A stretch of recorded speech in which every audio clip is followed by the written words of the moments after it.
All right, we're here. All It's right. it's kind of casual for Yeah, this it's one. casual. It's casual Friday at Most Controversial It's casual Incorporated. because I'm cutting it extremely close with when I need to get to do when I need to get to a stand-up show. Yeah, So Charlie is performing as a clown at a kid's birthday party I in about am, an yeah. hour and a half. Though So that we would really need to wrap this up. But that we're just would kind of taking it. We're just kind of taking it the easy way. Gus will show up whenever he shows yeah. up. I forgot my microphone. I'm drinking a fucking beer right Ooh, now. We're just getting real casual with it. yeah. And we invite all the everyone to kind of just relax out and vibe with us. Yeah. I'm sitting, Speaking I'm sitting, I'm sitting. My I fucking my legs are at a 45-degree angle. I'm cutting off all the women next to me on the couch, yeah. spreading out. I'm relaxing. Yeah. I'm taking a big sip of my beer and going insanely loud Did I right in their face. I know I've mentioned him before, but there was a guy my freshman year of college. He was like the I mean, I would say he's like the opposite version of me, but I'm sort of more like the demon version of him because he would just be in our freshman dorm like on his laptop and then just like read Reddit and a bunch of girls would like crowd around him to see what he was looking at on Reddit. It's like, "Oh That's man, cool. you have unbelievable game." That's so sick. Yeah, that was the He same he guy. is like good you. I would Yeah. just like go. I He would is just like in go in the common area of the dorm and read, and then wait for girls yeah. to ask me what I was reading, and it worked once or twice. Yeah. Not to brag, it worked Yeah. once. No, that Definitely yeah. once, maybe twice. That was the year that got cut off by COVID, and the semester that I did have in person, half of it was spent horribly sick. When I was You have sick with mono? Did you like get mono? no, but I got like a cold, a fever, and then like something that made me throw up over Oh, that's like cool. a period of a You got month. AIDS, basically? So I you had got a AIDS? yeah, but then I recovered. Oh. Yeah, I Yeah, mean, oh, you're that Zoomer on TikTok who got the yeah. HIV Everyone treatment. wants to die of AIDS. I No, I keep on. I saw. I think it's good that kid's not gonna die of AIDS, but I did yeah. see a tweet that started off with the phrase "a goofy Zoomer can get HIV," and I've just been saying that over and over again. Something, speaking of phrases that I've been saying, so over the past few weeks, mostly to myself, but I've just been, whenever I think of like a song, or I'll think of some songs, I'll just say, like, that might be the best song in the world, actually. Like, like The Killers, Mr. Brightside. It's like That might be the best song in that the might be whole my world, actually. favorite song. Oh no, it started with, you know what? Eye of the Tiger, probably my favorite song. It's a good song. Yeah, just like the idea of like being like, oh, what's my favorite song? Probably "Eye of the Tiger." Um, Yeah, it's but gotta be. I saw this is like we're gonna gank Chapo Trap House's whole bit because I want to go over what's my new favorite article now. I sent it in show links, but it's from the National Review and it's about Whoa. it's called "The Song of the Century Turns 20," and it's about how Seven Nation Army is the best song of the entire century, Whoa, that is which is fucking like sick as fuck. so funny. It's like What do you think is the best song of the entire century so far? I couldn't think of a funnier one than that. No, not a funny. I'm asking. We're just Oh we yeah. don't. I'm just asking you as a friend. Um you know what? That's the other thing that I've mentioned is that I didn't get into listening to music until my sophomore year of college during the That makes pandemic. So sense. I don't yeah, I would just listen to You podcasts weren't otherwise. a listen to music kid. Yeah, which is I think yeah, I was tied with the kid that would cut the heads off cats with the creepiest kid at school. Yeah, Um, that's what's your top song of my top song of the decade, this the yeah century. Jesus. this century? Um, So the past 23 years. yeah, the past 23 years. Um, fuck. I like that song. That's like. I want candy. Was that Uh, from this decade? I just like that yeah. song. Oh yeah. I think he I died. want can He died. I want candy. Oh yeah, Aaron Carter. Aaron Yeah. Carter died. Yeah. or he yeah How he did. old was Aaron? Oh, it was released in 2000, just squeezing right into this century. Yeah, I want candy. I think Aaron Carter's like last tweet was at Kanye. He was like, "Not cool, Yeah, Kanye," and then he yeah, it was, died. and then he died. It's Fucking like, common Aaron Carter L. yeah, yeah, get fucked, Aaron Carter. Fuck Yeah, you, Aaron Carter. his last tweet, November 3rd, which I believe which was election day, or no, this was election night, because he tweeted at 10:27. He said, "Yo, Shit. Kanye, let's talk man to man," and then Kanye killed him. Kanye killed him. Kanye drove over in the van Yeah. that killed Anton Yelchin. Yeah, He drove 99 miles to kick Aaron Carter's ass Yeah. like fucking Matt Barnes. yeah. Do you know about that story? Maybe, or I mean, I know Matt, Anton Yelchin. no, the Matt Barnes story. No. There's this basketball player Oh. named Matt Barnes, and there's this. I guess his wife was cheating on him with another NBA player named Derek Fisher, and Matt Barnes found out and then drove 95 miles to beat the shit out of Derek Fisher. Uh, Yeah, there it that's is. what the when you Wait, Google Derek. it, that's what the fucking Yeah, the there New it York is. Post article says. Matt Barnes drove 95 miles to beat the shit out of Derek Fisher. And it was when he was a coach, it looks like, of the Knicks. Yeah, yeah. Derek Fisher is much older than Matt Barnes. Yeah, that makes it a lot funnier. But I wanted to like at least skim Imagine this- like going like 50 miles and it's just like, God damn it. I still Oh, have yeah. 40 miles to go before I get to beat the shit out of this guy. Like the first 10, 20 miles, you're like, fuck yeah, I'm driving 95 miles to kick this guy's ass. And then like after 30, you're like, Jesus Christ, 95, 95 miles. Yeah, no. Whenever I see And then, something with, like, a high then- number, yeah. Sorry. Then it's like 60 miles in, you're like, oh shit, home stretch, I'm almost there. I get to kick Derek Fisher's ass. I'm almost Yeah. at 95 miles. Yeah, it's been an hour. You're cruising. You're listening to In to LA Drive Time too, Radio. so that Yeah. probably took like 4 days. Yeah. Yeah, no, whenever I see that, like I saw something that was like, this man got beat up in prison, like over 1,000 times. And Yeah. the first thing I thought was like, when he's at 500, he's like, well, Yeah. 500 times. 500 Certainly they times. don't- This is probably the worst thing that's ever happened. There's no way There- it can get twice Yeah, as bad there's right no now. way it can get twice as bad. They've already beaten me up 500 times. What more do they want? And then he I just- really hope this doesn't happen to me again. yeah, I Getting hope beat up 500 times. Yeah.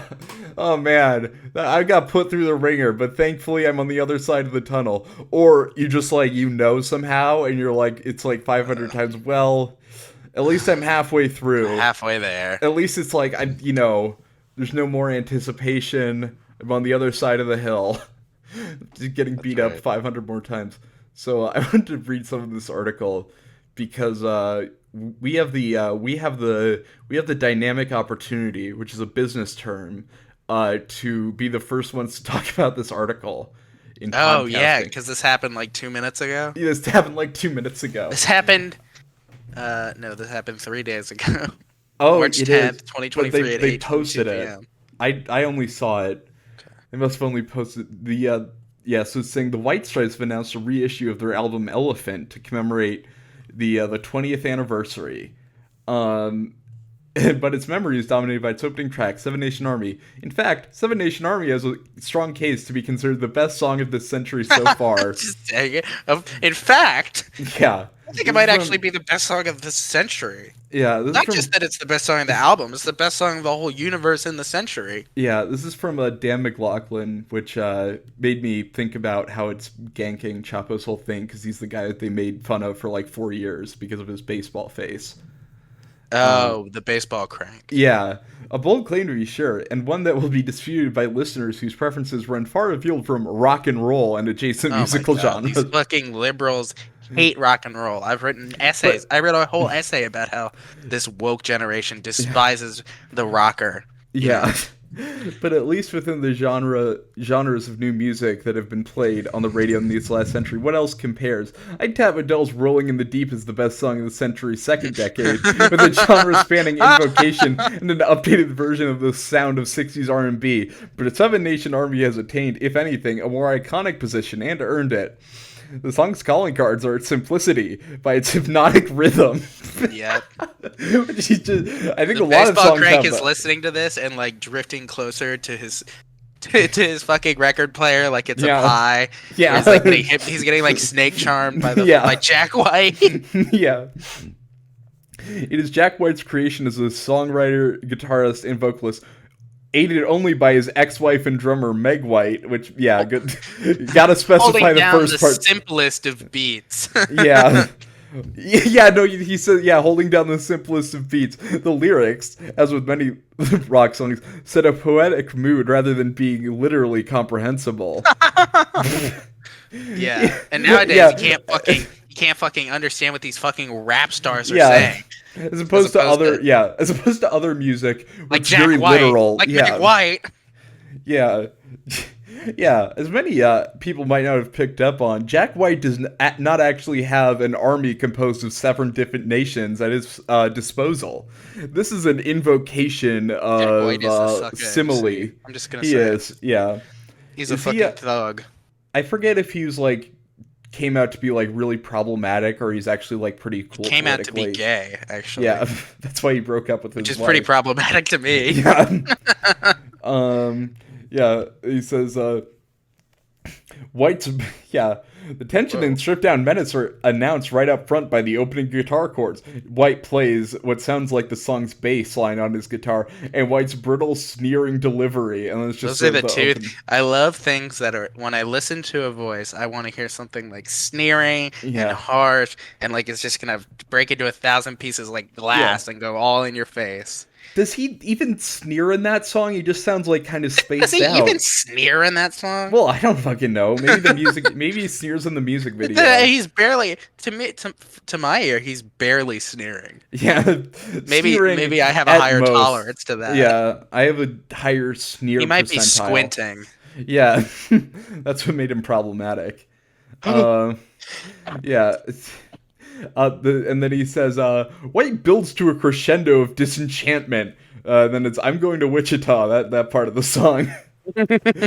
This is so good. The combination of a simple melody, driving beat, and an instantly recognizable hook that anyone can chant has given the song a whole separate life as a staple of marching bands and play at sporting events. I like that his criteria for a good song is just That's true. anything. It's just anything that has a good melody, a good beat, and a recognizable hook. That's true. I think we had to play Seven Nation Army in marching band in high school. Yeah, then it's a link to the Ohio State Marching Band. Yep. One of the hallmarks of great songs is that they can often be interpreted in multiple ways. Wow. Yeah, Holy fucking shit, is that true? yeah. Not that that's like what every like fucking musician tries to do. No. I guess this is what happens when you like only listen to Chuck Berry. Yeah, actually, that's not fair because Chuck Berry was or no, not. I was thinking of Little Richard that hid innuendos in his song. Chuck Berry probably did too, but Chuck Berry did other stuff. in his life Chuck to Berry kinda- hid other to kind of things. satisfy that urge. Yeah, there are other things that Chuck Berry hid, not in his songs, more in his bathrooms.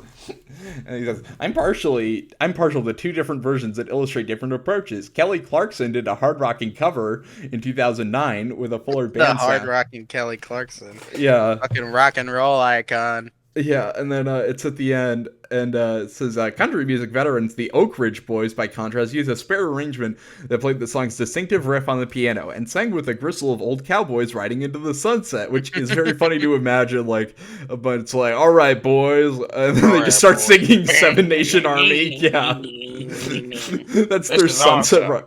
Yeah. Yeah. Play that cool song for us, Jim.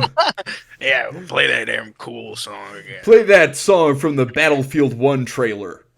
Play that sneering music, white boy. Play Play the that brittle sneering music, white boy. play the trap remix for us.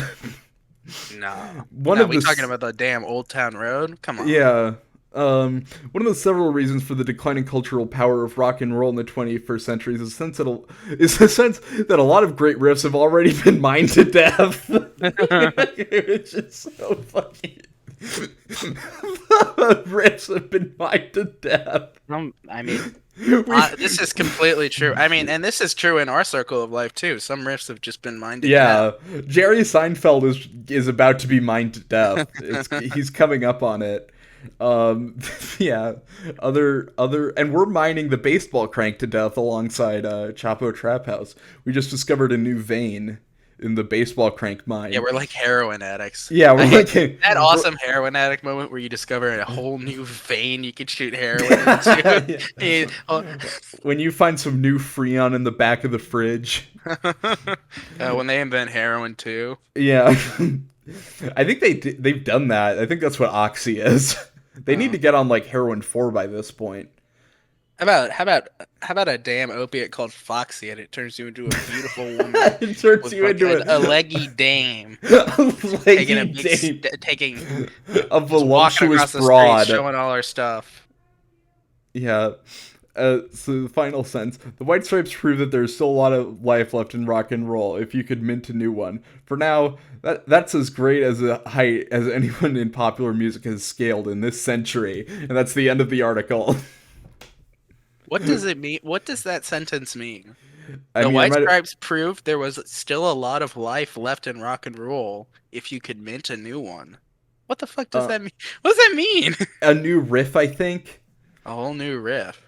If for now, that's as great a height as anyone in popular music has scaled this century. Which that last sentence just bad writing. It just the rest of it was good writing though. All no, the rest of this great stuff. I mean, the rest of it has stuff that's more enjoyable to focus on. Sure. Yeah, I mean, it's so funny because it's the National Review, which is just like a fucking like a just a Sauron tower of like horrible conservative opinions, and then it's just like, and then they're just like they're posting something that like your 40-year-old uncle thinks. It's like, yo, Seven Nation Army goes beast mode. when you're at the gym. Oh yeah, when you're at a sporting event or the gym and Seven Nation Army comes on. Yeah, yo, that is a fucking man moment. Yeah, when I can play that when I'm in the machine shop, and all the younger people don't know what it is because they've been listening to rap music. Too much Playboy Cardi. Yeah, Playboy Cardi. Fucking young thing. Yeah.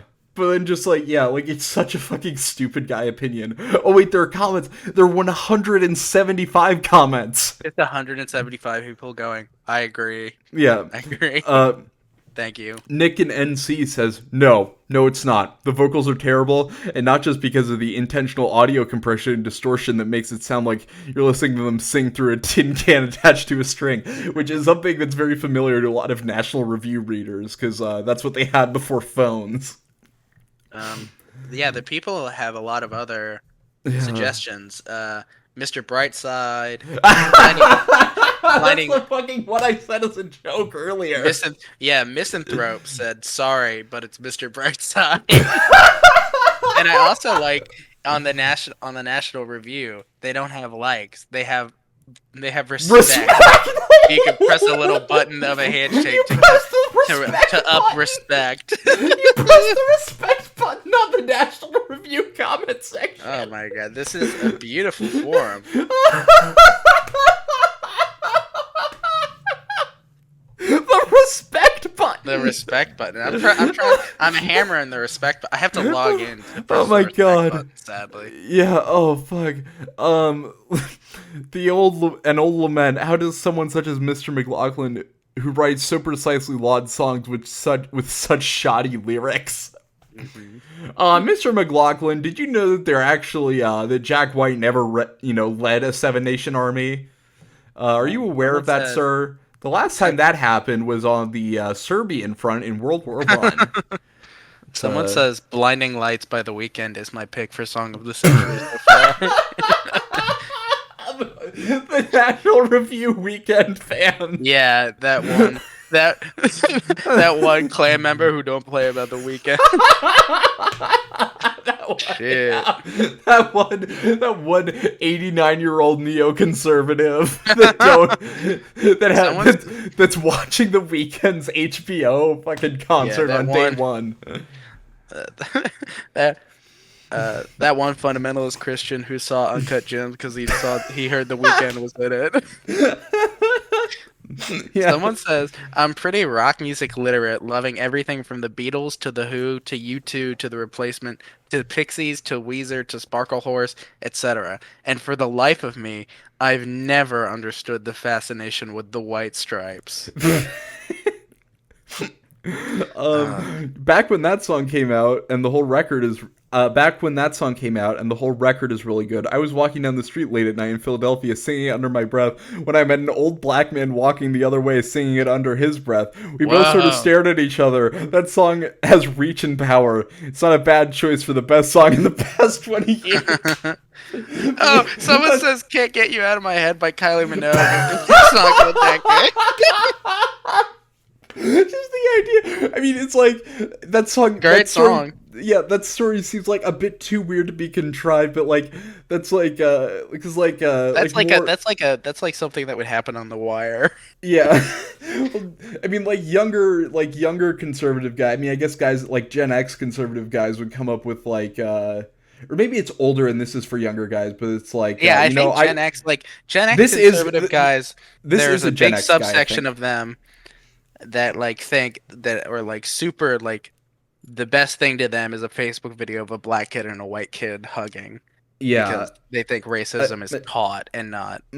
My read on the guy whose name is Hayes, and he got 5 respect on that.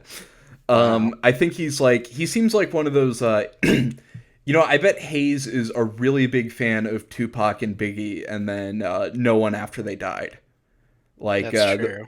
Those are like, and he's like probably he's a fan of them because he was like in his 20s when their music was coming out, and then but then he got an out to never consider rap music ever again. Oh man. Oh gosh, this is a hell of a stretch. You're ranking this not just on equal ground with, but above Truth by Seether, Mud Shovel by Stained, The Red by Chevelle, I Hate Everything About You by 3 Days Grace, and many other songs that transcended time. I'm not saying it. That marching bands play the riff doesn't match it with The Red. Holy shit. Mud Shovel by Stained. Dude, Mud Shovel by Stained. Best song of the century. Best song in recorded history, dude. Yeah. Oh man, that one member of the fucking Cato Institute that doesn't play about Stained. That one Koch brother who loves Chevelle. Yeah. Yeah. Someone posted a Jefferson Airplane song. He thought it was, yeah, he's like, I love this song. I am so glad that Jefferson... Someone says Tempest by Tool is the greatest song of the century. Of course there's fucking Tool fans on here. They're a fan of a fucking Jefferson Airplane because they think it's Jefferson Davis's airplane. Someone on here says it's noise, not music, which is a very funny thing to say about the White Stripes. It's just fucking noise. Who has any idea what's happening? This is like fucking White House. Yeah. This is like Death Grips. Yeah. I don't even get this. They're the White Stripes are like, what are they even saying? Yeah, they're like an incredibly coherent band. Like you can tell what all their fucking lyrics are. They're like that's like when you play a rap song for your parents and they're like, oh, is this Jay-Z? Yeah. Is this gangster rap by Kanye West? Mm-hmm. Did I ever tell you about the time it was my mom's birthday and my brother just gave her a card that said "Listen to Mama" by Kanye West. Oh my fucking god! Aged terribly now, but it was just very funny. Oh wait, so here's from a user just called Poor Folks. Seriously, not just bold but wrong. 1, it lacks the sheer universal popularity of Earth, Wind, and Fire's September. Yep, that's true. Yeah, I mean, I guess it does because That that is song's literally just true. yeah. I mean, I don't know how you would be offended by that song. It's pretty hard to be offended It's a by. great song. Two, it has nary the iconic complexity of Led Zepp's "Stairway to Heaven." True. Wait for it. Three, it comes nowhere. It comes nowhere close to the global message of John Lennon's "Imagine." Yep, 100 fucking percent. Four, These are all it is songs that came out in 2002, yeah. 2003. Four, it is not even in the neighborhood of cultural coolness of Marvin Gaye's "What's Going On." Yes, Dude, dude. go back to bed with that trash. Which is that a term? Go back to bed. Go back to bed with that. You know how you sleep with your trash? Well, I guess that's like a neoconservative diss because they're all like 130 years old. It's like go back to spending 18 hours in bed. That's so true. Oh my god, there's so many There are comments. so 175 comments, and they're all so good. Yeah. Someone posted the link to a song by the Black Keys. Uh yeah. No one's posted Yeah. anything about Virtual Insanity by Jamiroquai. Yeah. Blue State Blues says meh. And they got Meh? they got full respect for that. Full respect. And I then respect that. and then Tantalus 2001 replies, Jack White is a great talent, but the worst Led Zeppelin riff towers above the Seven Nation Army riff. And then Havana replies, Immigrant Song, hardly Zeppelin's best, is better. But again, it's all subjective. Okay. Yeah. Yeah, I mean, Wait. Fucking, oh my god. This is a list of songs that were making me laugh thinking about saying, oh yeah, that's probably my favorite song. Because this one says, I guess the final countdown by the band Europe has cultural impact since it was played in a number of sports events. Do people in general have a high opinion of the song though? Dude, the final countdown is my favorite Final song. Countdown is my fucking favorite song.